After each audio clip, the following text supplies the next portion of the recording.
Andrew Leung, who's an independent China analyst. Good to have you on the show, Andrew.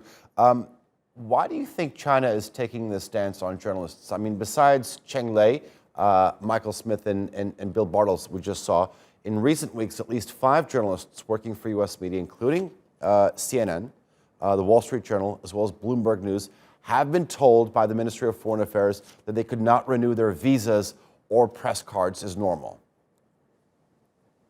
Well, I think at the time when there is a 360 degrees confrontation against China, led by the United States, and of course that even Chinese students back in the United States, some of them are turned away. So I think that the relationship between China and the Western world is going downhill. And I think that journalists, especially operating in China, have got to be aware of this changing ecology, as it were. There's always a very good advice that, of course, you, as the ancient saying goes, when in Rome, do as the Romans do, and you mustn't cross the kind of red lines. Of course, these red lines are different for different countries, but there's no doubt that Australia is now caught in between a rock and a hard place, because China is now become Australia's largest trading partner, and the Australian economy depends on China to a great extent, much more so than other countries. So, and of course, Australia is part of the Five Eye intelligence alliance with the United States. So I think it's a very careful, a very thin line for Australia to negotiate, to navigate.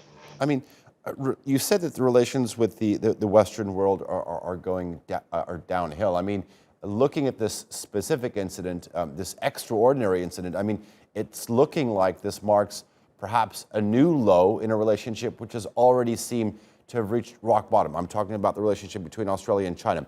Why have relations unraveled so much between these two countries that depended on each other?